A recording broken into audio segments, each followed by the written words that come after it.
To get your Google Doc back to normal size, click the zoom option and click 100%. And there you have it. If it's an issue with page size, go to page setup, go to file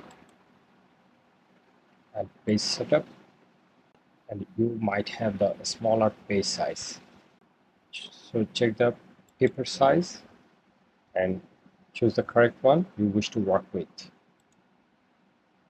If you want to get your folder back to normal view, you can see in the right hand top corner, we have now in editing mode. Now it's in viewing mode. If you were wondering how to get your toolbar back to normal size, just toggle it back to editing. And there the toolbar in normal size. That's about it.